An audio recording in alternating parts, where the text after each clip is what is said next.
A violência no viver. É sempre um tanto difícil entrar-se em comunicação. Tem-se de fazer uso de palavras. E cada palavra tem determinado sentido. Mas devemos ter sempre presente que a palavra não é a coisa. Não transmite o significado total da coisa. Se nos atemos semanticamente às palavras, receio que não tenhamos possibilidade de ir muito longe. Para podermos entrar real e profundamente em comunicação, requer-se não só atenção, mas também uma certa afeição. Mas isso não significa que devemos aceitar indiscriminadamente tudo o que se diz. Não só devemos manter-nos intelectualmente vigilantes, mas também devemos evitar a armadilha das palavras. Para se estabelecer a verdadeira comunicação entre pessoas, a respeito de qualquer coisa, requer-se também uma certa afeição direta, uma certa correspondência, plena capacidade de investigação e exame. Só então há comunhão. Espero se estabeleça aqui entre nós essa comunhão, pois nestas palestras vamos tratar de muitos assuntos e problemas, investigá-los com certa profundeza. Para se compreender o que vai dizer o orador, torna-se necessária uma certa atenção no escutar. Muitos poucos de entre nós escutam realmente, porque pessoalmente temos tantas ideias, conclusões e crenças que nos vemos impedidos de escutar. Escutar o que outrem diz é uma das coisas mais difíceis, porque temos sempre engatilhadas as nossas opiniões e conclusões pessoais. Tendemos a interpretar, a concordar ou discordar, a tomar partidos ou dizer não estou de acordo, rejeitando prontamente o que se diz. Tudo isso, a meu ver, impede o verdadeiro ato de escutar. Só quando esse ato não é meramente intelectual, há a possibilidade de comunhão entre pessoas. Qualquer indivíduo inteligente é capaz de escutar uma certa argumentação, uma certa exposição de ideias, mas escutar com a mente e o coração, com o nosso ser total, isso requer muita atenção. Essa atenção não só implica que devemos conhecer nossas crenças, conceitos e conclusões, saber o que desejamos, etc., mas também que temos de pôr tudo isso de parte temporariamente para podermos escutar. Vamos falar sobre numerosos assuntos, porquanto a vida está cheia de problemas e todos nós estamos completamente confusos. Poucos ainda creem ou têm fé em alguma coisa. Há guerra, há insegurança, enorme ansiedade, medo, desespero, a diária agonia da existência, tédio e solidão infinitos. Além de tudo isso, há ainda os problemas da morte e do amor. Estamos no meio dessa tremenda confusão, temos de compreendê-la totalmente e não um fragmento que se nos afigura muito claro. O fragmento que desejamos alcançar, não a conclusão que consideramos correta ou uma opinião ou crença. Temos de considerar todo o conteúdo da existência, toda a história do homem, seu sofrer, sua ansiedade, a total desesperação e sem significação de sua vida. Se pudermos fazer isso, em vez de tomarmos um dado fragmento que momentaneamente nos pareça interessante ou nos proporcione prazer, se, por assim dizer, pudermos ver o mapa inteiro e não parcial, fragmentariamente, estaremos então, talvez, aptos a promover uma revolução radical na psique. A crise atual é a maior da nossa vida, apesar das enormes mudanças que se estão verificando no mundo da ciência, da matemática, etc.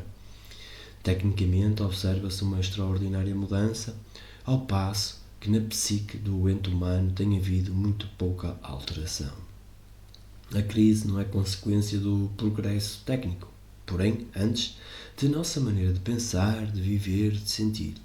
É aí que se faz necessária a revolução.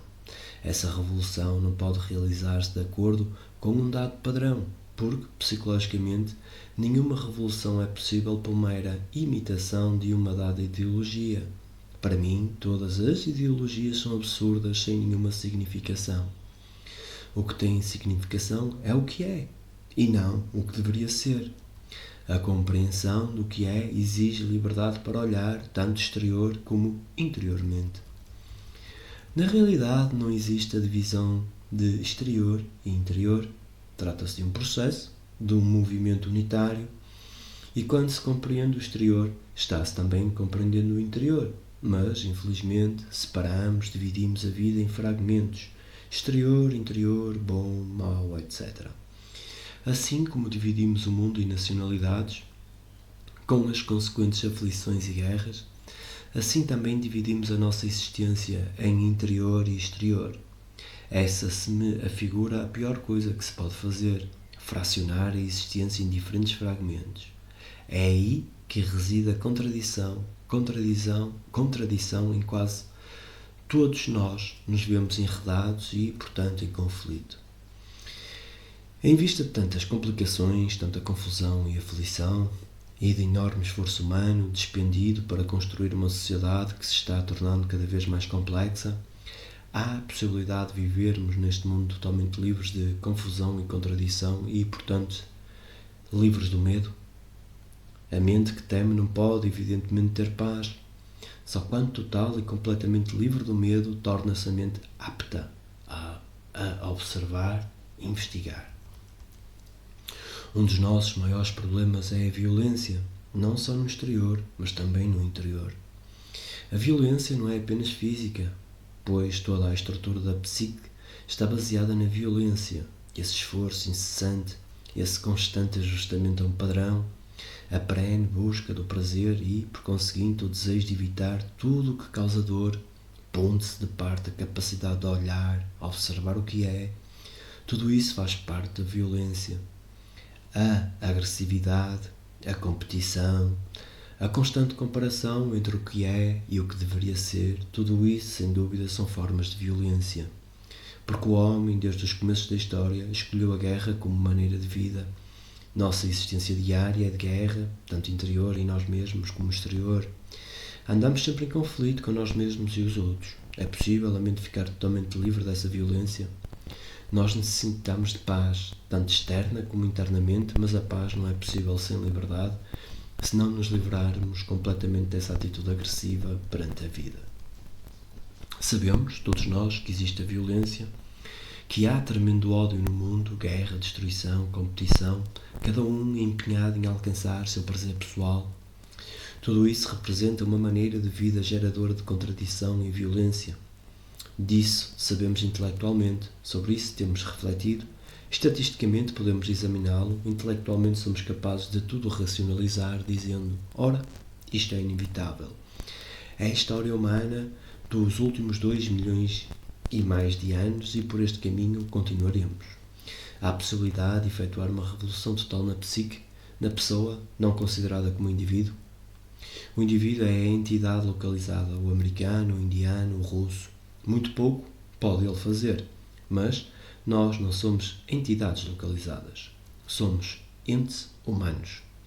Não existirá nenhuma barreira representada pelo indiano, o americano, o russo, o comunista, etc., se considerarmos o inteiro processo da existência como processo humano, o que vós e eu somos, e pudermos promover uma revolução aí e não no indivíduo. Afinal de contas, se nos colocamos além das nacionalidades, dos absurdos da religião organizada e da cultura superficial, vemos que, como entes humanos, sofremos, vivemos torturados pela ansiedade. Há aflição, uma busca perene do bom, do nobre e daquilo que geralmente se chama Deus. Vivemos com medo. Se pudermos efetuar uma alteração na psique humana, o indivíduo atuará então de maneira totalmente diferente. Isso implica não separação entre o consciente e o inconsciente. Sei que agora se tornou moda estudar com muita aplicação o inconsciente. Ora, tal coisa não existe realmente. Dela trataremos mais tarde. Por ora estou apenas a esboçar a matéria de que vamos tratar nas 5 palestras vindouras. É possível, ao ente humano, livrar-se totalmente do passado, de modo que se torne novo e olhe a vida de maneira inteiramente diferente? O que chamamos o inconsciente, não importa se relativo a um passado de 50 ou de 2 milhões de anos, não tem existência real. Resíduo racial, tradição, motivos, Secretos anseios, prazeres, nada disso é o inconsciente. Está sempre na consciência. Só há consciência, embora não percebamos o seu conteúdo total. A consciência é uma limitação.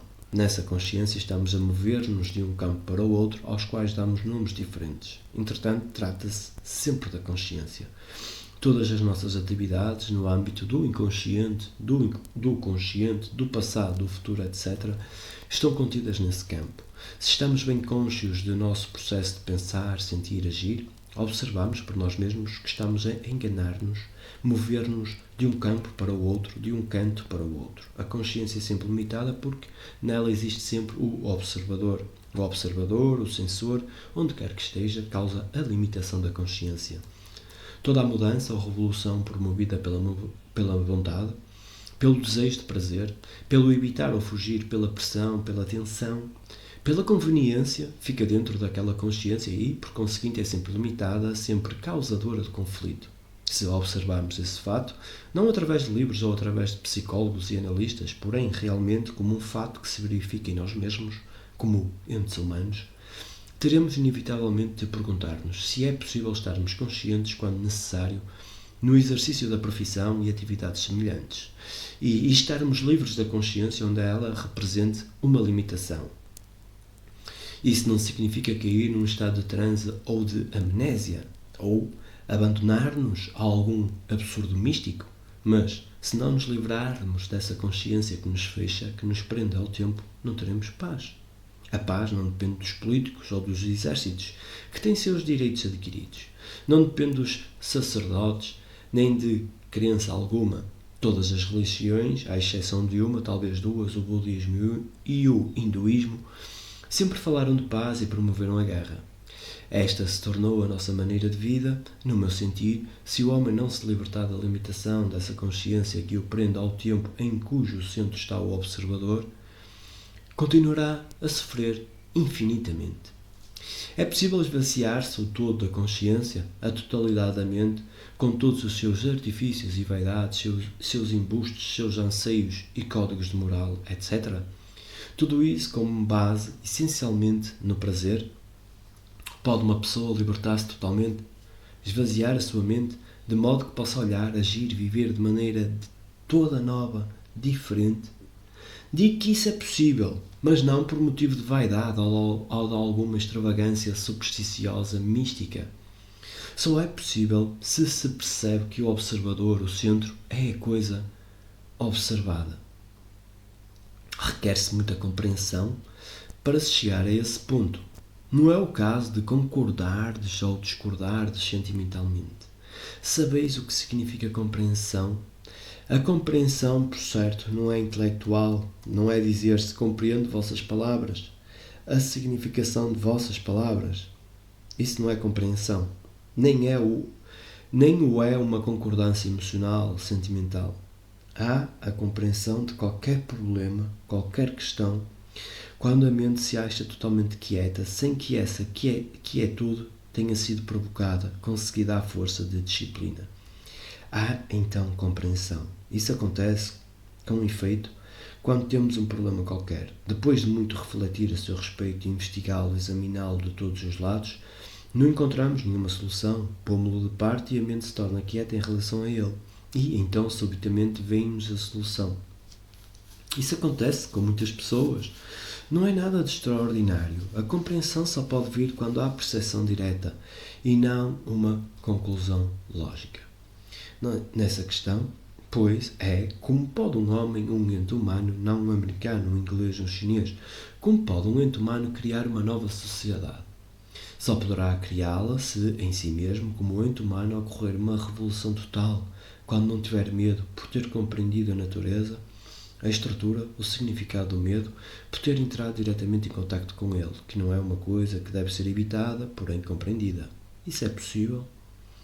É possível compreender a inteira estrutura do pensamento, que está sempre a gravitar em torno de um centro, compreender todo o mecanismo de pensar que é o resultado da memória e, portanto, a causa da limitação da consciência? É possível não pensar absolutamente, funcionar completamente livre da memória, tal como atualmente funciona? Isso nos leva a um ponto que é o seguinte. qual a função da ideia, que é o protótipo, a fórmula, o ideal, o conceito? Tem ela alguma função? A ideia é para nós muito importante, agimos, funcionamos com base nas ideias, nos conceitos e nas fórmulas. Todas as nossas atividades derivam de ideias e, por conseguinte, há contradição entre o ato e a ideia. Tenho uma ideia, um ideal, uma crença e atuo em conformidade com ela ou a ela ajusto a minha ação. A ação nunca pode ser ideia. A ideia é irreal, a ação é real. A ideia de uma nação, a ideia de um certo dogma, tal como a crença em Deus, enfim, toda e qualquer ideia é puramente teórica. É possível agir sem ideia? Vede, por favor, por este assunto requer muita investigação, porque enquanto houver conflito em qualquer forma, haverá dor e aflição, e conflito haverá sempre enquanto houver contradição. A natureza da contradição é a ideia e o fato. O que é? Se não houver nenhuma ideia, nenhuma crença, nenhum dogma, nenhum amanhã, que é sempre o ideal, poderei então olhar o que realmente é. Para compreendermos o que é, não necessitamos de ideias. O que temos de fazer é só observar. E chegamos assim ao segundo ponto. O que é observar? O que é ver? Pergunto a mim mesmo se alguma vez vemos, observamos ou vemos com a palavra com uma conclusão, um nome que se tornam obstáculos ao ver. Se disserdes, ora, esse homem nos vem da Índia com suas ideias místicas ou românticas, etc., não estareis vendo realmente. Só é possível ver quando o pensamento não está funcionando.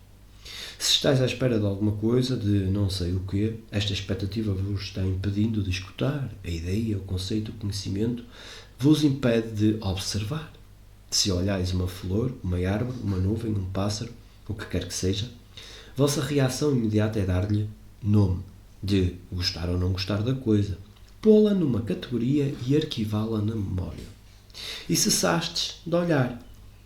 É possível olhar, ver, sem essa atividade mental? A atividade mental é sempre pensamento na forma de ideia, de memória, por conseguinte não há percepção direta.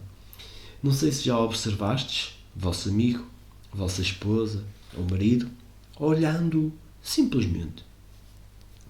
Sempre olhais ou escutais a outrem com todas as lembranças de infortúnios, insultos, etc. Não estáis em verdade escutando, ouvindo. Esse processo de não observação se chama relações. Por favor, e houve risos, por favor não riais, pois estamos tratando de um assunto muito sério. Não estou fazendo uma conferência filosófica para ouvires e depois voltares para casa e continuares pelo mesmo caminho. Para o homem que é muito sério, há a viver, há a vida. Em face de tanta confusão e sofrimento, não podemos rir-nos ou ir a um cinema para esquecermos nossas tribulações. Necessita-se de seriedade, de ardor, de atenção, num grau extraordinário.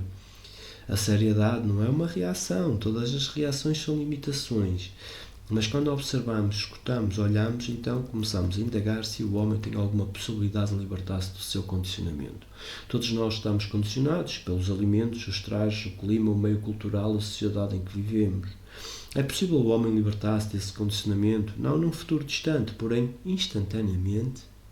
Foi por isso que perguntei se temos possibilidade de libertar de toda a mente, esvaziá-la, para que se torne uma coisa nova. Se isso não se realizar, ficaremos perenemente entregues ao sofrimento, ao medo.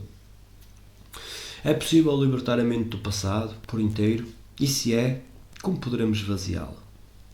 Em certos setores, o conhecimento trazido do passado é essencial. Precisamos saber onde vamos. Não podemos esquecer, pôr à margem, todos os conhecimentos técnicos que o homem adquiriu através de séculos.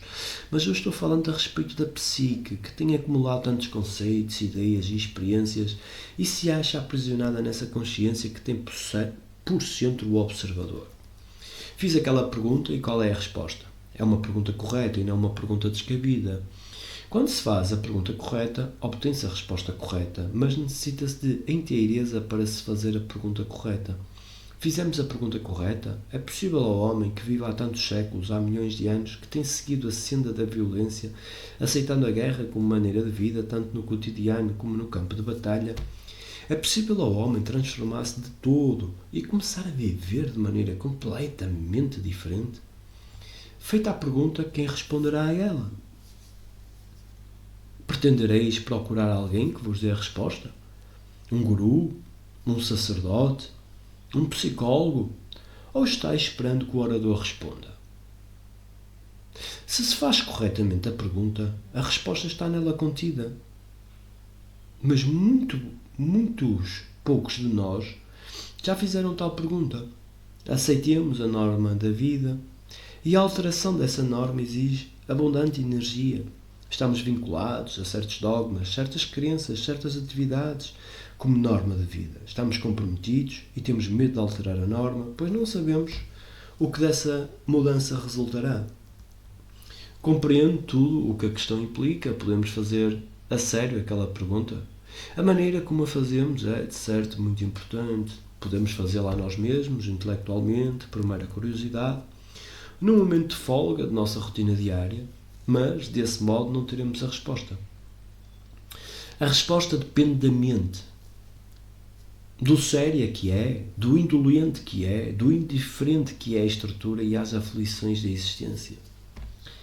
Tendo feito a pergunta, cabe-nos agora descobrir-lhe a resposta. Nas 5 palestras vindouras iremos conversar sobre como descobri-la por nós mesmos sem dependermos de ninguém. Não há autoridade, nem guru, nem sacerdote que possa responder a tal pergunta.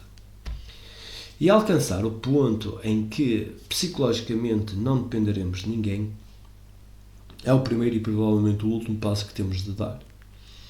Então, libertada de todas as suas agitações, estará a mente habilitada a descobrir se há uma realidade não construída pelo pensamento, se há Deus, essa entidade que o homem sempre andou a buscar, a procurar, a perseguir.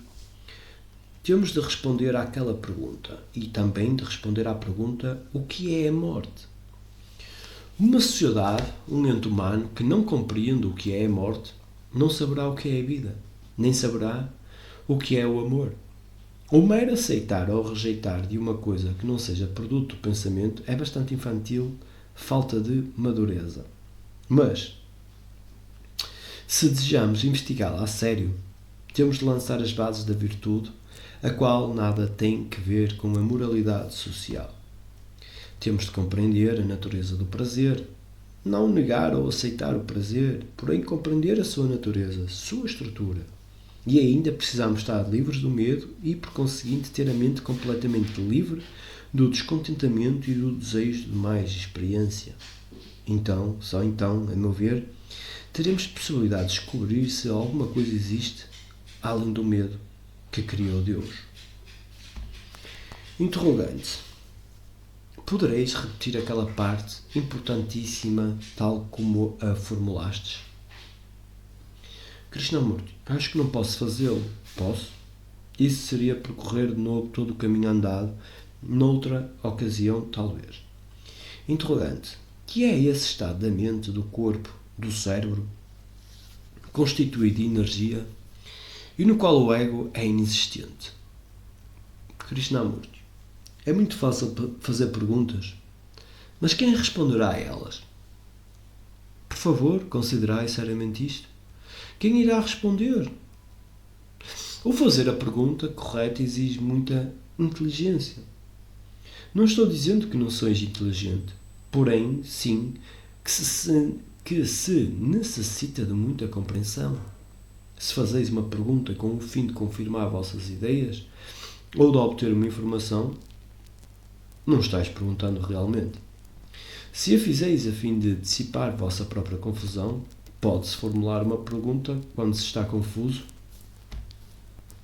porque se, em vossa confusão, fazeis uma pergunta, só obtendes uma resposta concorde com vossa confusão. Por conseguinte, o que obtendes não é uma resposta. Ao perguntais porque sois incapazes de olhar, de compreender e por conseguinte precisais de ajuda de alguém, no momento em que psicologicamente buscais a ajuda de alguém, estáis perdidos. Ergueis então toda a estrutura do pensar hierárquico, gurus, sacerdotes, analistas, etc. Fazer uma pergunta correta é uma das coisas mais difíceis e no mesmo momento em que se formula a pergunta correta, apresenta-se a resposta. Nem é necessário fazê-la. Houve risos. Não fazais isto. Este assunto é muito sério. Interrogante. Está estabelecendo como alvo da experiência humana a contemplação do infinito e da perfeição? Krishnamurti, acho que não, meu senhor Risos. Interrogante. Que quereis dizer quando falais sobre a quietude da mente não provocada? Krishnamurti, senhor, posso disciplinar a mente e torná-la quieta? Posso forçá-la a controlá-la porque tenho uma ideia de que a mente deve ficar quieta? Pois espero nessa quietude alcançar alguma coisa, ganhar ou realizar alguma coisa, experimentar alguma coisa. Essa é a quietude provocada, portanto, uma coisa estéril. Mas a quietude é algo inteiramente diferente de que não podemos tratar agora, por enquanto exige muito exame e compreensão. Esse silêncio vem naturalmente quando há compreensão e não há esforço algum. Interrogante. Qual é a relação do meu observador com os outros observadores, as outras pessoas? Krishnamurti, que entendeis pela palavra relação? Estamos alguma vez em relação com alguém ou só existe relação entre duas imagens que criamos a respeito um do outro? Eu tenho uma imagem de vós e vós tendes uma imagem de mim. Tenho uma imagem de vós como minha esposa, meu marido, etc. E vós tendes também uma imagem de mim. A relação existe apenas entre essas duas imagens e nada mais. Só podemos estar em relação com outrem quando não existe imagem alguma. Quando posso olhar-vos e vós podeis olhar-me sem a imagem da memória, de insultos, etc. Há então relação. Mas a própria natureza do observador é a imagem. Não achais? Minha imagem observa vossa imagem, se é possível observá-la, e a isso se chama relação. Mas visto que se trata de duas imagens, a relação é inexistente. Estar em relação significa estar em contacto. Contacto deve ser uma coisa direta e não entre imagens. Preciso de muita atenção, percebimento, para poder olhar a outrem sem a imagem que tenho dessa pessoa. A imagem constituída das lembranças que tenho da pessoa, dos insultos que me dirigiu, dos agrados que me fez, do prazer que me proporcionou, etc, etc. Só quando não existe imagens entre duas pessoas, há um estado de relação. Interrogante. Podeis dizer alguma coisa sobre o uso que atualmente se faz de LSD? Krishnamurti. Risos. Interrogante. Como meio de criar aquele estado de relação livre de imagens? Krishnamurti. LSD é a mais nova das drogas que produzem certos efeitos. Na Índia antiga havia uma droga semelhante chamada Soma. Mas o nome não importa. Tudo se tem tentado para estabelecer relações corretas entre os homens. Drogas, fugas, mistérios, dúzias e dúzias de ideais das quais se espera a unidade humana. O ideal comunista, esse ideal, aquele ideal, agora temos aquela droga. Pode um agente externo promover as relações corretas que são as relações livres de imagens? Como sabeis, em vez de preparados químicos, temos também experimentado o narcótico da crença. Os ocidentais têm a crença no Cristo, os budistas a crença no Buda, etc. Todos esperavam que suas crenças unissem os homens, mas isso não aconteceu. Pelo contrário, com as suas crenças separadas causaram piores males. A meu ver, nenhum agente externo, tal de uma droga, pode produzir o correto estado de relação. Não podeis amar-vos uns aos outros a poder de drogas. Se pudesseis, então tudo estaria resolvido, porque dá tanta importância a uma droga, a uma crença, a um dogma, a um salvador que irá estabelecer as relações corretas? Porque encarecer a droga ou a crença? Tanto uma como a outra são nocivas às relações corretas. O que produz o correto estado de relação é estarmos totalmente conscientes de nossas atividades, de nossos pensamentos, de nossos sentimentos e observarmos sem escolha o que se está passando em todas as nossas relações. Daí nasce um estado de relação não baseado em ideia. Interrogante, falaste sobre as relações do observador existente num ente humano com o observador existente noutro ente humano, dizendo que ambos são imagens. Isso também não se aplicaria à vossa própria pessoa, essa separação do observador do resto da psique? Krishnamurti. Perfeitamente. Interrogante. Creio que disseste que uma mente quieta é um estado natural que não é necessário criá-lo. Krishnamurti. A mente quieta é uma coisa natural? Vem ela tão facilmente assim? Tudo queremos conseguir pelos meios mais fáceis. Eu disse que a mente quieta é um resultado natural quando existem as bases corretas. Interrogante, falastes da limitação da consciência. Direis que essa mente quieta não é limitada? Krishnamurti, parece-me que a questão de se é possível a mente aquietar-se tem de ser examinada em todas as suas facetas, em todos os seus aspectos. É possível a mente aquietar-se? Precisa ela de ficar a tagarelar perpetuamente? Para compreender isso, temos de examinar a questão do pensamento e verificar se a mente, que inclui também o cérebro, pode tornar-se quieta apesar de suas reações. Tratarei deste assunto ulteriormente. Interrogante. É muito difícil ser sincero e eu tenho a singular impressão de que a única razão por que estamos reunidos neste salão é a vossa presença aqui. Isso me parece bastante lamentável. Antes de tornarmos a vir, se viermos, acho que devemos ficar melhor esclarecidos quanto ao papel que desempenhais, porque nós viemos com um motivo, não viemos livre e espontaneamente. Krishnamurti, por que compareceis a estas reuniões ou outras quaisquer? Por simples curiosidade, por terdes ouvido da fama de uma certa pessoa, por isso é que vindes a ter aqui? Ou porque tendes verdadeiro interesse em investigar? Naturalmente a vós é que compete responder e a ninguém mais. Interrogante, eu gostaria de saber alguma coisa a respeito das pessoas que entram no estado de Samadhi, na Índia ou na América. Não é essa a verdadeira expressão da essência espiritual do homem e, por conseguinte, de grande importância em seu ambiente? Krishnamurti, esse senhor deseja saber o que é que os hindus entendem pela palavra Samadhi. Acho que tereis de consultar algum livro para o saber, senhor. Sem menosprezo do interrogante, pergunto: o que é que tem mais importância?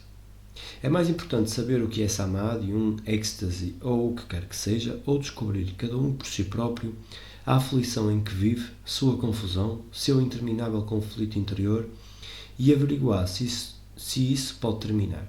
Se pode, descobrireis, então, por vós mesmos, o significado que porventura tenha aquela palavra. E ela já não terá importância nenhuma. Estamos sempre a fugir do problema central. Este nos parece tão colossal e tão confuso, que preferimos não olhá-lo, mas infelizmente temos de vê-lo. E pelo olhá-lo, com muita atenção, sem nenhuma imagem, talvez a mente possa imunizar-se ao contágio da vida com suas aflições.